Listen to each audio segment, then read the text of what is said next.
Pemberian tanda kehormatan yang disematkan ke Prabowo Subianto menuai pro dan kontra. Anggota Komisi 1 DPR fraksi PDIP, TB Hasanuddin, mengkritik penyematan pangkat Jenderal Kehormatan kepada Prabowo yang dilakukan pada acara Rapim TNI Polri 2024. TB Hasanuddin menyebut kenaikan pangkat secara istimewa di tubuh TNI hanya untuk prajurit aktif, bukan pensiunan. Sementara pemberian penghargaan kepada pensiunan TNI berupa bintang, tanda jasa, dan kehormatan.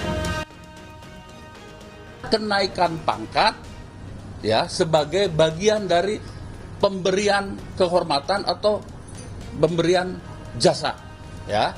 Tetapi itu hanya terbatas pada mereka yang masih aktif.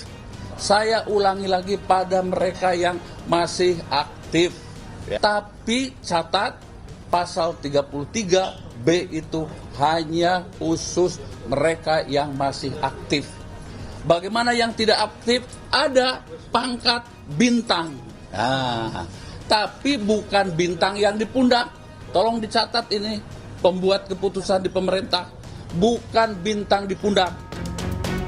Kenaikan pangkat memang sudah diatur dalam Undang-Undang Nomor 20 Tahun 2009 tentang gelar jasa dan tanda kehormatan.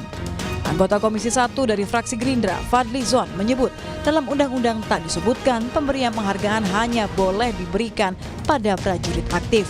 Sehingga menurut Fadli Zon, pemberian bintang kehormatan untuk Prabowo sudah tepat sebagai bentuk penghargaan terhadap jasa Prabowo.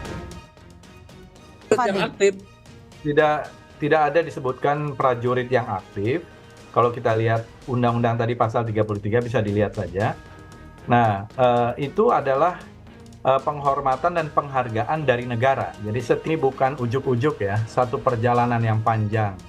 Karir dan pengabdian beliau di TNI, kemudian sampai kepada Menteri Pertahanan tentu dinilai oleh yang memberikan kehormatan ini, dalam hal ini langsung oleh Presiden Republik Indonesia.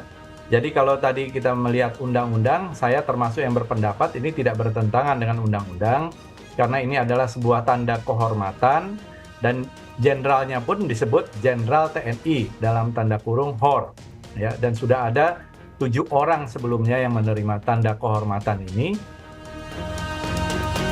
Selain Prabowo, sejumlah tokoh pernah mendapatkan jenderal kehormatan. Antara lain Presiden ke-6 Republik Indonesia Susilo Bambang Yudhoyono, Luhut Binsar Panjaitan, dan Hendro Priyono. Meski pemberian penghargaan tersebut dilakukan sebelum ada aturan kenaikan pangkat dalam Undang-Undang Nomor 20 Tahun 2009 tentang gelar jasa dan tanda kehormatan. Tim Liputan Kompas TV.